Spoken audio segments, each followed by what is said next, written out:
Hi, my name is Maria and I'm from YFC Cardiff. My biggest takeaways in NatCon this year is that to be holy does not require to withdraw from ordinary affairs. Our holiness is influenced by the people closest to us. We are called to be holy by living our lives with love. Spending time in lockdown has helped me appreciate all my blessings in life, and one of that being my family. I am not perfect and we are all sinners, but by following Christ and putting my 100% trust in Him, I know everything will fall into place. We will all be faced with challenges in life, but through this produces endurance, which will lead to something bigger and better. If our why is big enough, then our house shouldn't matter. God has given us the ability to love, and our everyday lives gives us the opportunity to become holy. Always doing the smallest right and doing it all for love.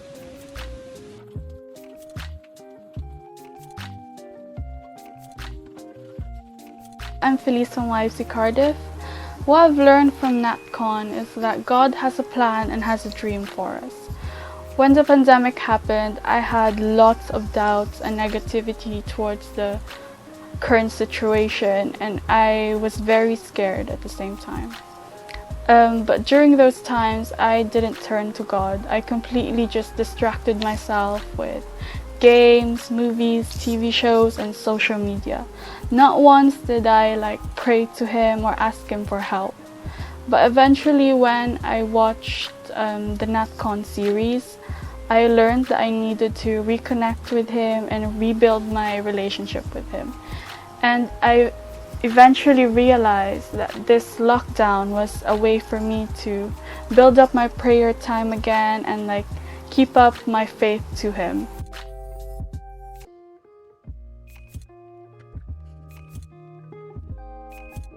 Hi, I'm Guy from YFC Cardiff Batch 1, and my biggest takeaway from NatCon is the quote from St. Catherine of Siena, which was, "Be who God meant you to be, and you will set the world on fire." This quote helped me understand what people meant when they said that when our imperfect will aligns perfectly with God's perfect divine will, then the impossible becomes possible. For the longest time, I always strived to be what people expected from me. And I always strived to be what people wanted or what people needed.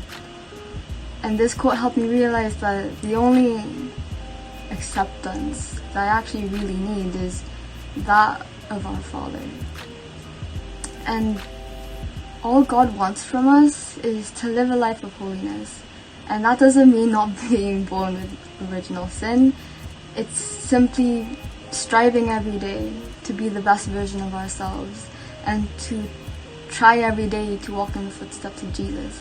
And to do that, all you really need to do is show love and care for those around us, to pray and to spread the good news that the Lord spread when Jesus was walking here among us, and to help other people understand that when we sin, God's always willing to pick us up again, and that when we fall, God always has His hand out to help us stand up.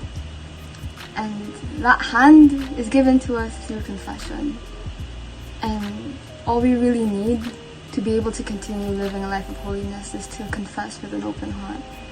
Because then you remember that we are a child of God and that our Father is always willing to forgive us. And that He's always accepting us through our flaws and through our imperfections.